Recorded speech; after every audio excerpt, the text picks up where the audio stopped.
Tell us about world schooling, freedom families, and kind of how that evolved and what it all entails. So, world schooling is educating your kids through travel. So, instead of being in a classroom learning from a book, you're actually out in the world learning when you're in places. So, for example, when I was at school, learning history, for example, we would read a book, we would learn from the teacher, and for me, I was just so checked out. It was not interesting.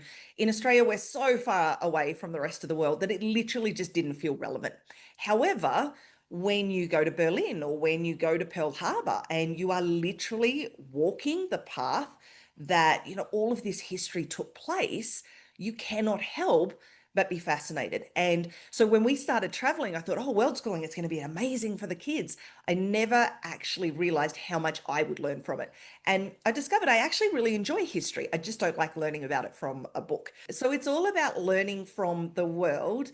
And the big question for me, because we are traditionally educated, my husband and I, we did the whole school thing, I did university, all of that. We didn't have an issue with the education system.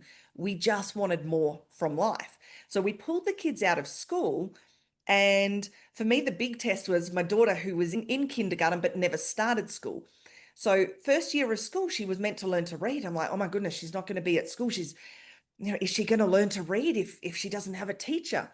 Of course, she did.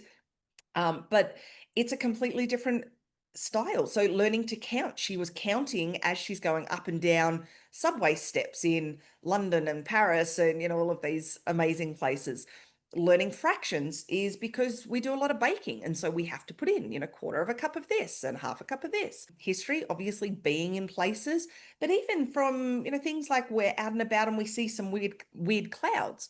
So we come home and we research those weird clouds and we do science experiments. And so you're actually learning from everything that's happening in the world. And as we all know, kids are absolute sponges. They want to learn.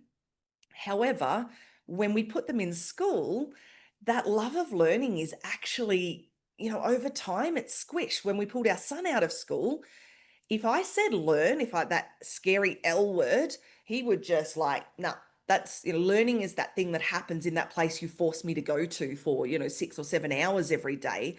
So yeah, it's about becoming adventurous and inquisitive. We ask a lot of questions. Like we can't watch a movie in a 2.5 hour period. Like as a world schooling family, when we watched Pearl Harbor, it's a long movie anyway. It took us an extra hour because we had to keep pausing and researching, how many, planes were sent from here and, all of this sort of stuff.